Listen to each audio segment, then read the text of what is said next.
Assalamualaikum warahmatullahi wabarakatuh. Halo teman-teman, di video kali ini kita akan bahas tentang kaidah kesohihan hadis. Sebelumnya perkenalkan, nama aku Tita Amalia Azhara dari Prodi Manajemen Pendidikan Islam, Fakultas Tarbiyah dan Keguruan. Di sini aku akan menjelaskan tentang kaidah otentitas hadis, yaitu kritik sanad. Pertama-tama, kita akan masuk ke kritik sanad.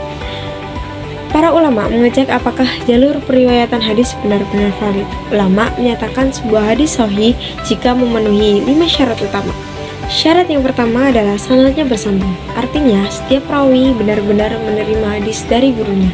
Lalu yang kedua adalah perawinya adil, yaitu muslim, berakhlak baik, tidak melakukan dosa besar, dan menjaga kehormatan diri.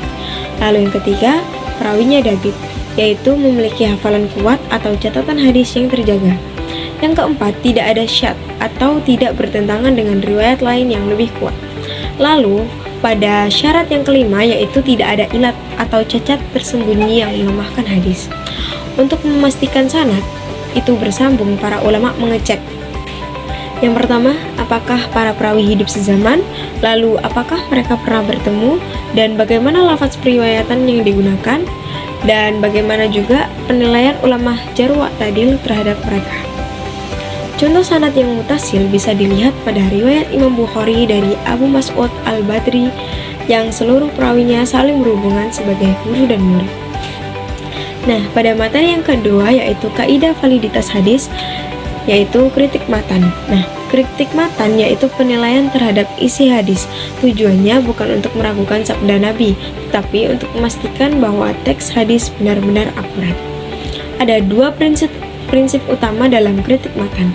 Yang pertama adalah matan harus bebas dari syadz. Matan dianggap syadz jika isinya janggal atau bertentangan dengan mayoritas riwayat yang lebih kuat. Karena itu, ulama selalu membandingkan berbagai versi matan dari tema yang sama.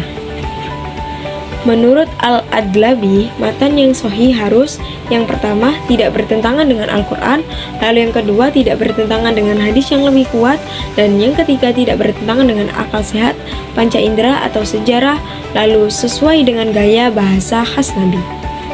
Lalu yang kedua adalah matan harus bebas dari ilat. Ilat dalam matan adalah kesalahan tersembunyi yang kadang tidak terlihat kecuali oleh ahli hadis.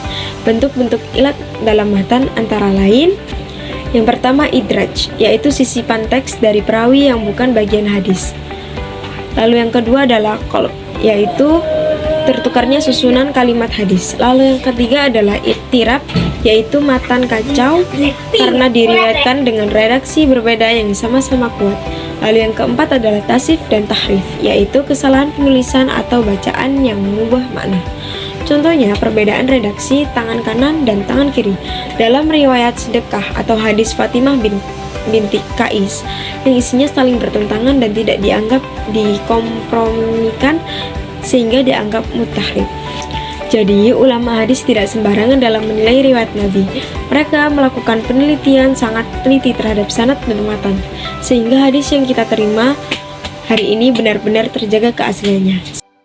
Semoga pembahasan ini dapat membantu teman-teman untuk memahami kaidah kesohihan hadis.